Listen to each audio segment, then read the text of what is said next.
Hello folks, today we're on location at a local nursery where I've selected 2 trees that I'm going to be turning into bonsai material. I wanted to come out here and show you kind of the process that I do when I'm looking for trees and how to take something such as this trident maple here that's ball and burlap and get it reduced to the point where you can set it in a bonsai container and start doing the styling process. I also have here a wing-barked elm that we're going to do. This one was given to me by this nursery, and this tree right here was $150.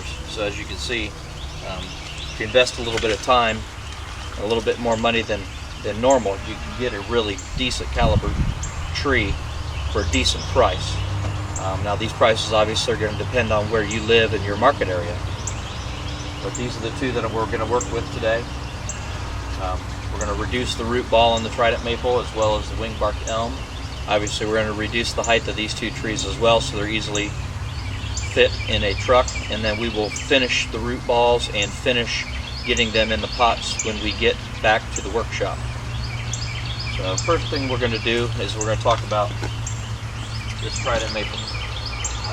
I'm going to reduce this tree down to about this height today, fit it into the truck, and I'm going to take the root ball to about right here.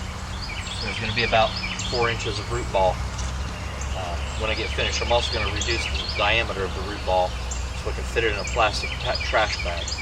This tree has some lower budding on it already. The leaves are just now starting to come out, so it's almost too late to do this to this tree, but we're going to do it anyway because I got to get them out of here. You can still do this to trident maples when the leaves are still red like this, but this would be like one of the last days I have to do this. The wing-bark elm, the buds are swelling. They haven't popped yet, so that's perfect timing for this species. So I'm going to go ahead and get started. We're going to come back after I get the root ball reduced, and I'll show you about cutting back the wing-barked elm, and I'll show you when to cut back the trident maple. Okay, as you can see, we've reduced the root ball on this tree considerably from as far as depth is concerned, and this will not hurt this tree at all. This tree, if I had to guess, is probably 12 to 14 feet tall. It's necessary to let these grow unchecked like this in a field to gain the trunk caliper of the larger bonsai that we like to have. So that's why these are very valid to utilize for larger, medium-sized bonsai trees. What we'll do from here is I'm going to reduce the surface area of the root ball. I reduced the height of this root ball in a matter of about 10 minutes with what it's called a mattox. It's got a digging end on one and a hatchet style on the other. And it's just a matter of hacking through the root ball at the right height.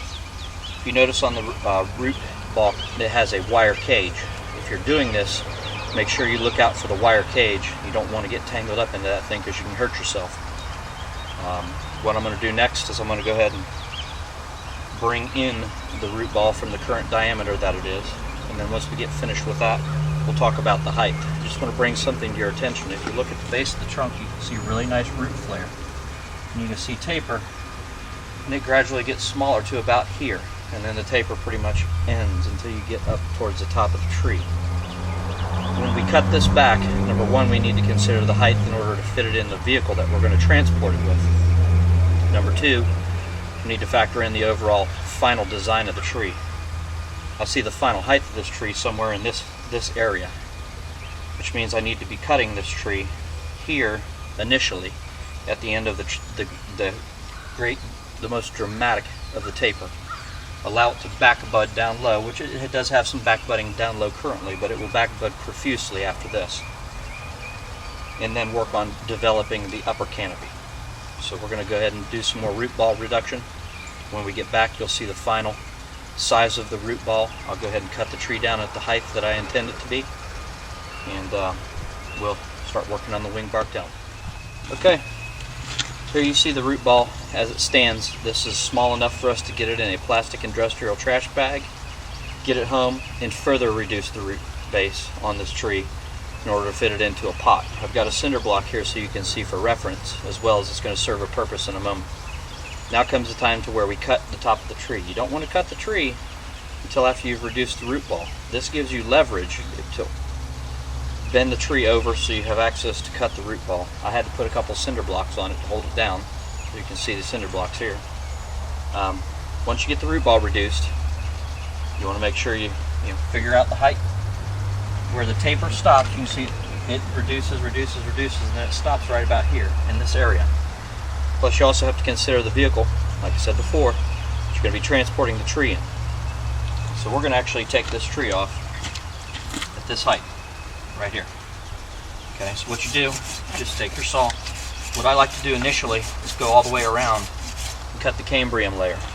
That way, you don't go cutting through one side and have it get too heavy and fall over and rip the cambrium off the back side of the tree.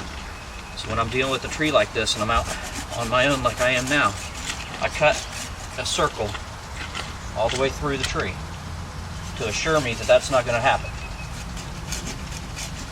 Once I've done that, then I can commence cutting it off.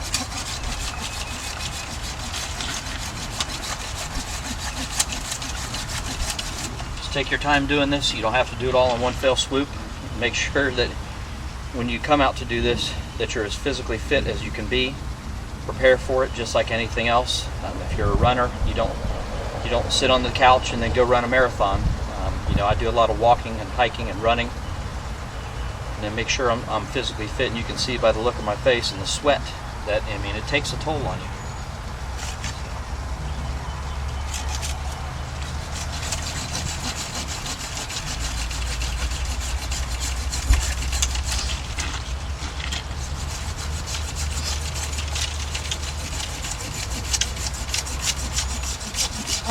Another thing I'm doing, I don't know that you can see it on the camera, but as I'm cutting through it, I'm pulling backwards on the tree.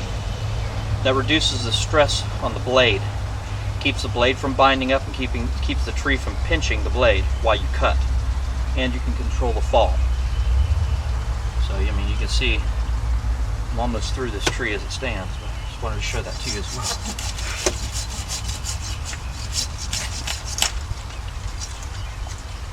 There you have it. One tree reduced.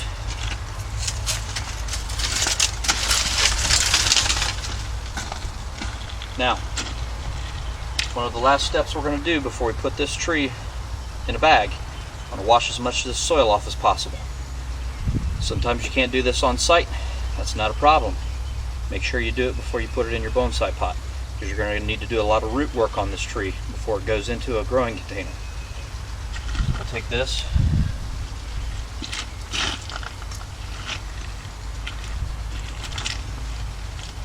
stick it on the block, or not. Stick it on the block. Now I've got a hose and I'm going to rinse the root ball off and I'm going to put it in the bag.